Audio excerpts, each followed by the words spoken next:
It's that time again, the time where we answer your weather questions. Yeah, we have our Taylor Sorello answering those questions. Let's listen to the question first.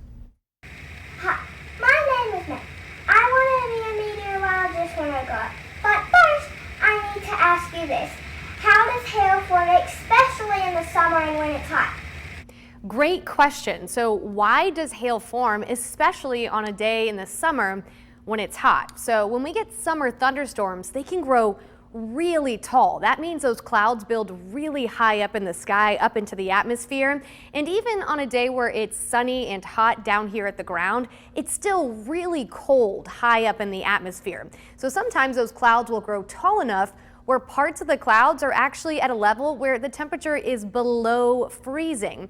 Remember, clouds are made up of lots of little water droplets in raindrops. And so below that freezing level near the bottom of the cloud, that's going to be rain. But if that thunderstorm is tall enough, those water droplets will be picked up into the storm by strong winds. We call those an updraft. So that's when winds go really high up into the cloud.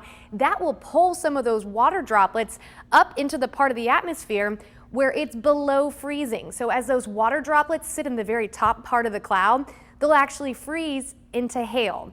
Winds inside of a cloud can move in a lot of different directions. They can move side to side, up and down, and as more water droplets are pulled up into the high part of the cloud, they hit those hailstones and they can actually grow into bigger and bigger hailstones.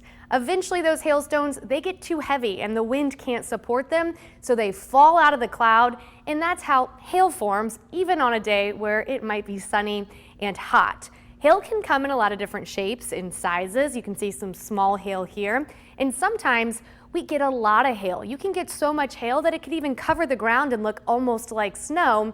Even on a hot day when that hail is falling, it doesn't spend enough time in the air to actually melt. It takes a while once those hailstones hit the ground for the warm air to melt the hailstones away. Is your child curious about weather or nature? Record a video of them asking the question, and they could be featured right here on WVTM 13, both on air and online. Just scan the QR code on your screen and upload your video. Your little scientist could be part of Weather Fun 1-on-1.